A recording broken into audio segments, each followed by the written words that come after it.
नमस्कार, वर्षा डिझायनरमध्ये तुमचं सर्वांचं पुन्हा मनापासून स्वागत। या व्हिडिओमध्ये आपण मुंडा किती घेणार आणि त्यासाठी गळा किती लागणार आहे, कमी उंचीचा गळा घेतला तर काय होणार आहे आणि मुंडा जास्त घेतला तर काय होणार आहे हे समजून घेऊया या व्हिडिओद्वारे। तर पूर्ण व्हिडिओ बघा, व्हिडिओला लाईक करायला विसरू नका, चॅनलला सबस्क्राईब करा। तर आता पेपर घेतला आहे डबल घडीचा पेपर घेतला, म्हणजे मागचा भाग पुढचा भाग एकाच वेळेस आपण काढणार आहे। तर आता ब्लाऊजची पूर्ण उंची घ्यायची अधिक 1 इंच शिलाई मार्जिन। आता 13 उंची येणार आहे, तर आपण पूर्ण 14 घेतलेली। आता इथे शोल्डरचं माप घेणार आहे आणि त्यानंतर आपण छातीचा चौथा घेणार आहे। आता 32 छातीचं आहे म्हणजे 9.5ची घडी येईल। 9.5ची घडी घेतली, त्यानंतर इथं परत उंची टाकून घेऊया। चौकोन बॉक्स तयार करायचा आहे।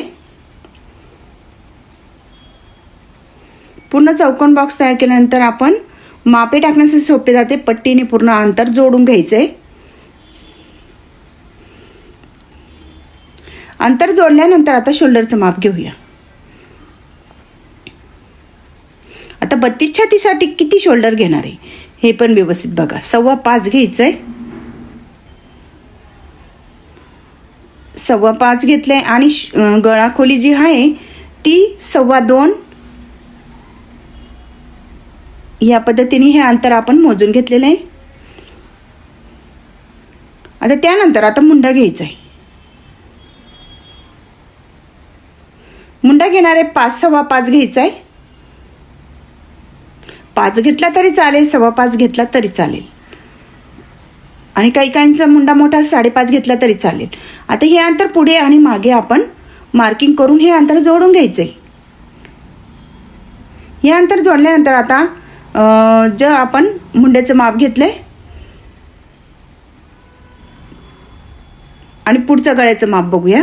पुढचा गळा कोणाला लहान हवा असतो आणि मुंडा मोठा हवा असतो, तर लहान गळा घेतला तरी चालतो। असं नाही की मुंडा मोठा आहे मग गळाही मोठा हवा असेल, तसं नाही। आपल्या हिशोबाने म्हणजे समोरच्या व्यक्तीचं माप कसं आहे त्यानुसार आपण हे माप टाकायचं आहे। आता मुंड्याचं अंतर आपण इथं चौकोन बॉक्स तयार करून घेतला गळा खोलीचा मुंड्याचा। त्यानंतर 2 इंच शिलाई मार्जिन घेतली, 1 इंच मागचा आकार आणि 1.25 इंच पुढचा आकार यानुसार अंतर द्यायचं। मग अंतराला जोडून घ्यायचं आहे फक्त। तर गोल आकार दिला आहे, पुढचा सुद्धा मुंड्याला आकार देऊन घेऊया। या पद्धतीने आकार दिले। आता मुंडे या पद्धतीने घेतले तरी चालतं, काही नाही। आपण शिवण करताना कटिंग करताना थोडासा बदल होतच राहतो। आता इथं मुंडा आणि गळा सेम हवा। एका ताईंनी कमेंट केली होती का पुढचा गळा लहान हवा असेल, मुंडा मोठा हवा असेल, तर मुंड्याला थोडंसं खाली कापून घ्यायचं आहे फक्त, बस एवढंच करायचं आहे, बाकी काही करायचं नाही। मुंडा घेतला तेवढा फक्त खाली असं अंतर कापून घ्यायचं आहे आणि पुढचा गळा लहान हवा असेल तर घेऊ शकतात, काही प्रॉब्लेम येत नाही। जास्त मोठी छातीच्या ब्लाउजांना प्रॉब्लेम येतो, लहान ब्लाउजांना काहीच प्रॉब्लेम येत नाही। तर या पद्धतीने आपण पुढच्या गळ्याला सुद्धा आकार देऊन घेतला आहे। आता इथं याच पद्धतीने तुम्ही जर घेतलं तर कोणत्याही प्रकारचे ब्लाऊज चुकणारच नाही। आणि मुंडा आणि गळा हे महत्त्वाचे पॉईंट आहे, कारण की पुढच्या हुकाला दाबल्यासारखं होतं। आता हा 4 टक्स ब्लाऊज आहे, तर आता योगपट्टीचं अंतर बघूया। योगपट्टीसाठी आपण 2.5 इंच मागच्या बाजूने घेतलं आहे, पुढच्या बाजूने सुद्धा 2.5 घेतलं आहे। हे अंतर जोडून घेतलं आहे आणि पुढच्या बाजूने 1.25 इंच अंतर जे आहे ते मार्किंग करून आणि गोल आकार देऊन घ्यायचं आहे फक्त। आणि त्यानंतर पुढे बघा, जर आपण टक्स दाबतो तेव्हा अंतर आपलं कमी होतं ब्लाऊजचं, मग छातीत दाबल्यासारखं होतं। मग हे अंतर पुढे वरच्या बाजूने 1 घेतलं आहे, खालच्या बाजूने 1.5 घेतलं आहे।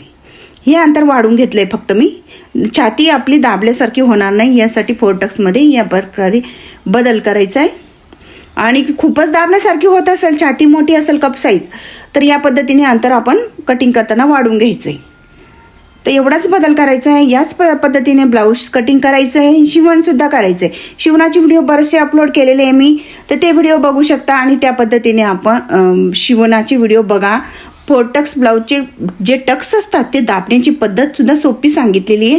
तर पूर्ण व्हिडिओ बघा। वर्षा डिझायनर हा चॅनलला सबस्क्राईब करा, तुम्हाला अनेक प्रकारचे व्हिडिओ तिथं अपलोड केलेले आहे। सोप्या पद्धतीत पूर्ण माहिती दिलेली आहे, तुम्ही ती माहिती जाणून घ्या आणि मग ब्लाऊज शिवण करण्याबद्दल काहीच अडचणी येणार नाही या पद्धतीने जर तुम्ही कटिंग केलं आणि शिवण केलं तर ब्लाऊज अगदी प्रॉपर असं आपल्या कप साईजमध्ये बसेल, दाबल्यासारखं होत नाही. आता ही पूर्ण कटिंग करून घेतले, जे पूर्ण मार्किंग केलेलं आहे ते पूर्ण कटिंग करून घेतलेले आहे.